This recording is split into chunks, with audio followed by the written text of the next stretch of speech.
wa mvuto wa kuwa na watu wengi. Bwana Yesu asifiwe. Nataka usome tena uelewe kwamba usidanganywe na vitu alivyonavyo mtu. We need the Spirit of God to confirm. Now we have to ask Him, Holy Spirit, my dear, can you tell me about this man? Is he a man of God? Roho Mtakatifu atakwambia if mahusiano yako na yeye yako vizuri. Kuna wengine walishakubali kuinama ili wapewe.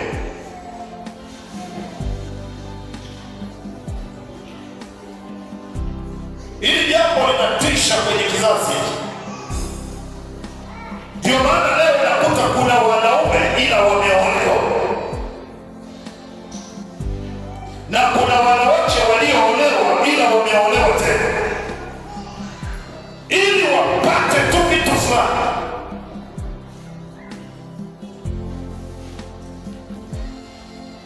Sasa unaweza ukashangaa na mume wako, kumbe nini mke wa mtu. Hapana, huyu mtu bila akili. Nini mke maana? Mke wa shetani. Ndio kizazi hiki kina mambo ya ajabu sana. Hii ndio kusikiliza sexual immorality, uchafu unaoendelea ni kwa sababu ya mambo kama haya. Isaya 31 mstari wa kwanza. Ni maombi yangu ujazwe Roho. Hautadanganywa. Hakuna atakaye kudanganya. Hayupo. Roho wa Mungu atakwambia. Hata kama mtu amekwambia Mungu amesema nipe hili gari lako, mwambie nipe muda. Hata kama amekutishia kwamba utakufa, sababu kuna michezo mingi inayofanyika duniani,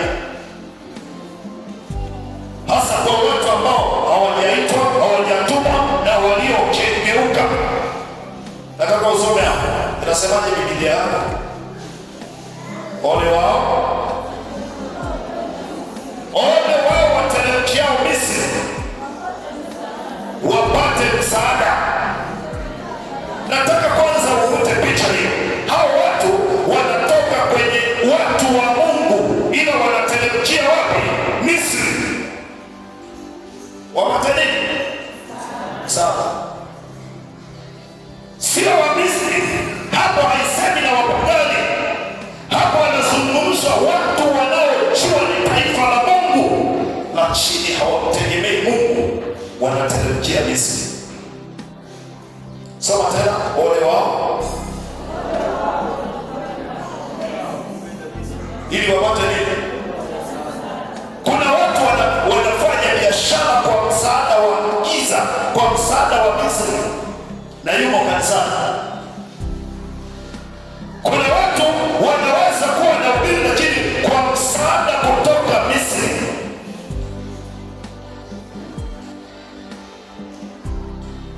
Wao ukimwona utamjuaje? Anakuambia ni Mungu amenibariki kabisa. Nani atakuhakikishia kwamba yeye kweli amebarikiwa na Bwana? Nahitaji Roho wa Mungu, kwa sababu kuna watu wanateremkia wapi ili wapate nini? Wengine ni waimbaji, wanaimba kwa msaada wa Misri.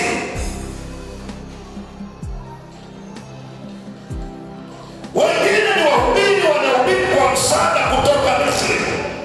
Watu wanaweza kujenga makasino, lakini kwa msaada kutoka Misri.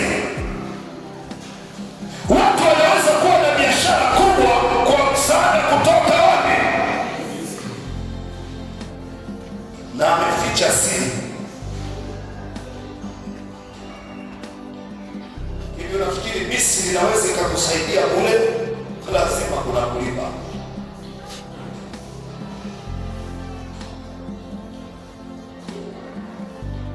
Lakini unashangaa jamani, mtoto ameugua ghafla pesa, na akishindwa kutekeleza masharti ya Misri, mali zinaisha.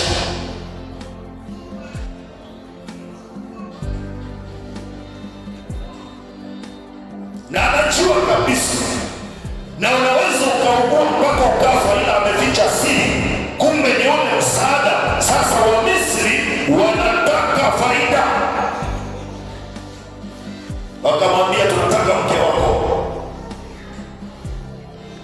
tunataka sadaka inayouma,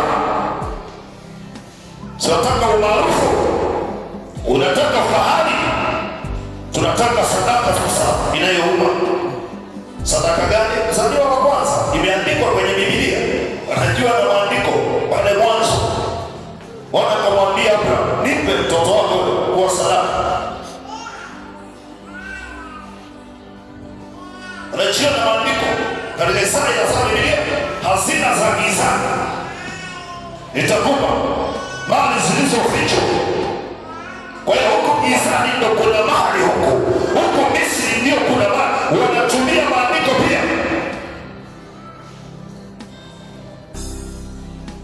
Soma tena hapo, ole wao Misri hawezi wakakusaidia bure, lazima watafuata kitu baadaye. Eti nakupa tu hii dawa, wala huhitaji kutoa hela, nakupa tu hii dawa bure bure. Labda sio Misri. Soma tena, ole wao wateremkiao Misri ili wapate nini?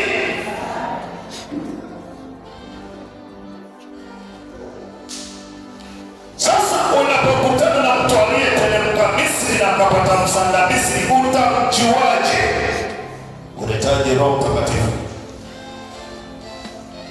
unahitaji kuwa na roho ndani yako, kwa sababu si tunakutana mchana ila usiku hatukutani.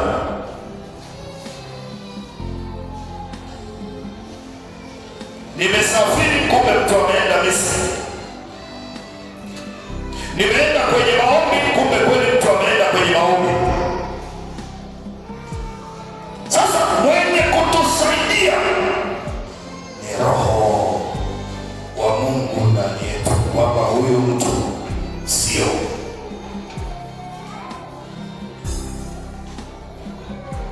Katika Samueli wa kwanza anasema ninajuta, anaambiwa Samueli